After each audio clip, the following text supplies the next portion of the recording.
so much. It's been a very comprehensive insight into the policy revisions that had to be undertaken and still are in the process of being undertaken in Morocco. And it's interesting because if we transfer this knowledge to other countries, much of what you have achieved already will be very interesting testing cases. Now, ladies and gentlemen, we have had a very active discussion in the chat, and I just want to highlight some of the points before I turn questions to our panelists. So there was a remark by that UNESCO-associated schools should probably partner with Mission 4.7, well noted. We have the presence of world's largest lesson. We're very happy that Alison Bellwood has joined us and gave us an insight in the world's largest lesson.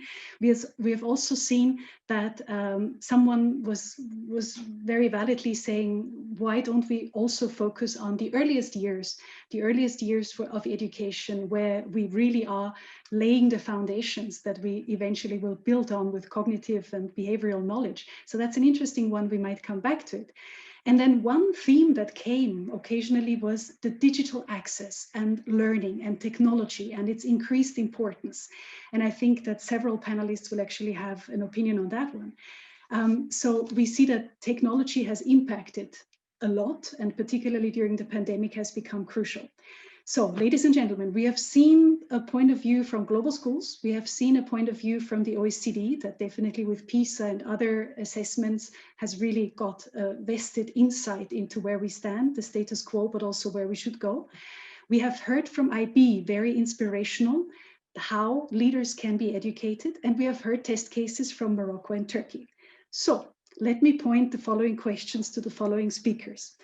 It's now tough for the first one because he has to answer immediately. The others can think about their questions. So the first question that I picked up is for Andreas Schleicher, because I would like to know from your vantage point, how much will technology impact the education of the future? How much is technology crucial for implementing what the OECD has already recognized as necessity? I will ask a second question. I give you time to prepare. Sam, to you, on the theory of change of Mission 4.7. Another participant was asking for the theory of change of Mission 4.7. Another theme that came up was the involvement of youth in policy making. And I'm wondering if I have any volunteer from our case studies to tell us and illustrate how youth was involved, be it in Turkey, be it in Morocco. And then, of course, I have a last question for Siva Kumari, if time allows. IB has managed to create incredible leaders. Many of the world's leaders are actually IB educated. What are the key ingredients to make that possible? I encourage everyone to answer in 1 minute. Is that possible? I do hope. So Andreas Schleicher, the floor is yours with the question on the impact of technology. Sorry, technology has enormous potential to fundamentally transform learning environments. You know, artificial intelligence can make learning so much more interactive, so much more, adaptive to the individual kind of learner preferences. You can use big data and, learning analytics to give teachers so much better information on how different students learn differently. That's the potential. At the very same time, I think the crisis has also taught us that learning is not a transactional business. It's a social, it's a relational phenomenon.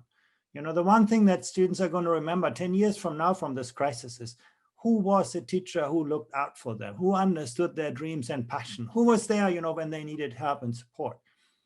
Technology is going to amplify great teaching, but it's not going to replace poor teaching and the kind of transactional model. So I think, I think it will. I also think, at the moment, good education is such a scarce good, and we are not going to extrapolate from what we have, to serve the world. I think there will be big bottlenecks, and I think technology can help us overcome them, spread better practice, make education learning more accessible.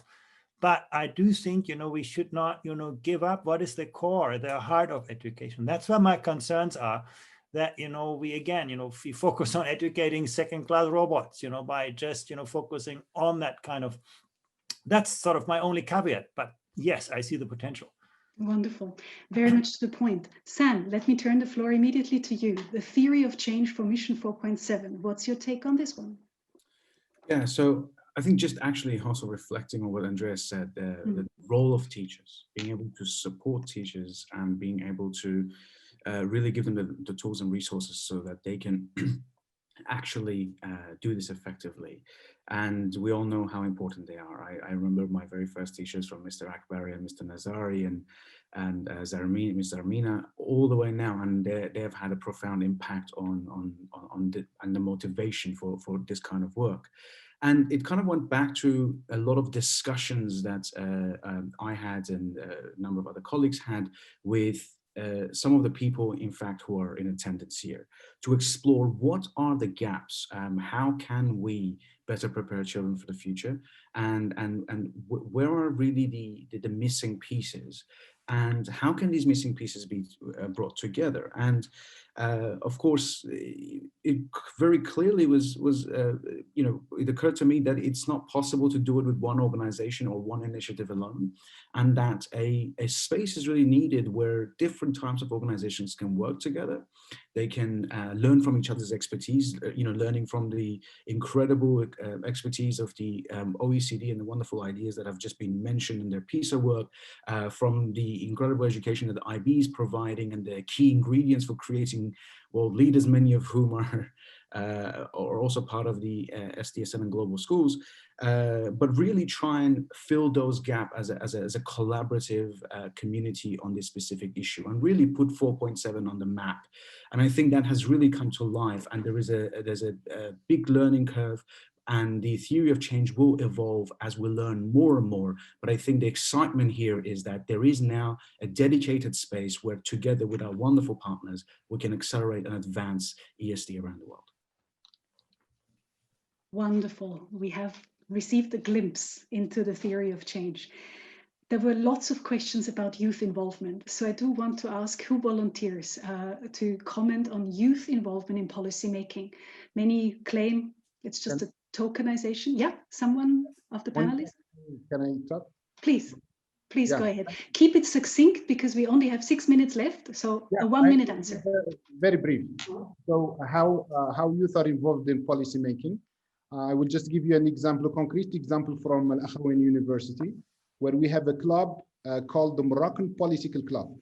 And this is the young leaders at the university level. They have met, you know, that Morocco lately, if, you know, for those of you who are following the development in Morocco, is under the leadership of His Majesty the King Mohammed VI, has appointed a committee that they're working on the new model of development. And that committee was appointed by King Mohammed VI, and they came to IUI and they met with this young leader, which is the the Moroccan Political Club, and they have debated the issues that have to do with the young and how their voice should be heard.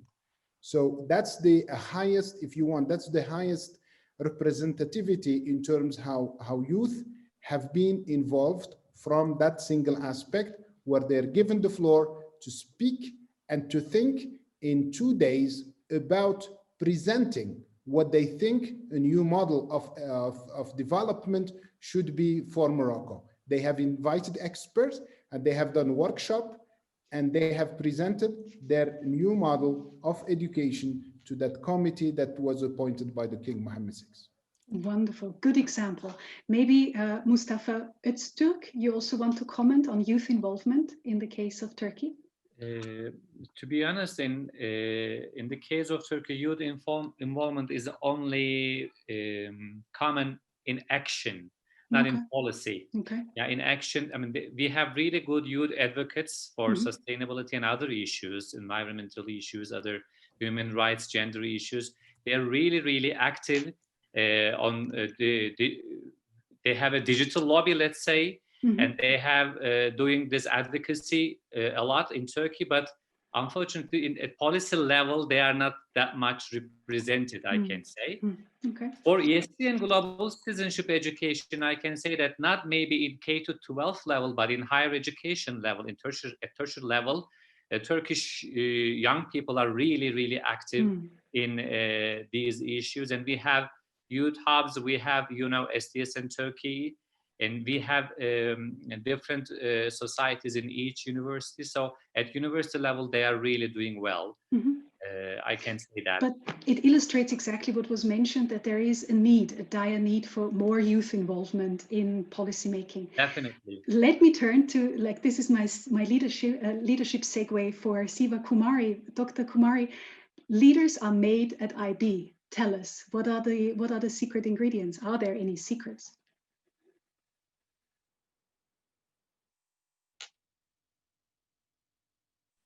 I'll do that in 1 minute or less, Monica. So I think what we advocate for is that intellect, education, and high standards are very, very important to us and should be to the world as well. But what you do as a human, for the common good, we believe is equally important. So academic standards and engagement of the heart, as Andreas kind of put it earlier. Discovering your agency habitually from age 3 until 19, that you as an individual can make change. Change takes effort, it takes patience, it takes all kinds of things. And making that a part of the curriculum for us is an important seed to sow in education. And I do not think we should underestimate the power of the youth in making change. And we as educators need to support that and give it equal importance. So there's my short answer. Brilliant. We have 1 minute left, and I would love to still do the lightning round, but I have to limit all the speakers to really one sentence. What is the one headline that you want the audience to take away from this session? And I'll start with Amanda, because Amanda, you didn't have the floor another time. Amanda, please tell us your one sentence.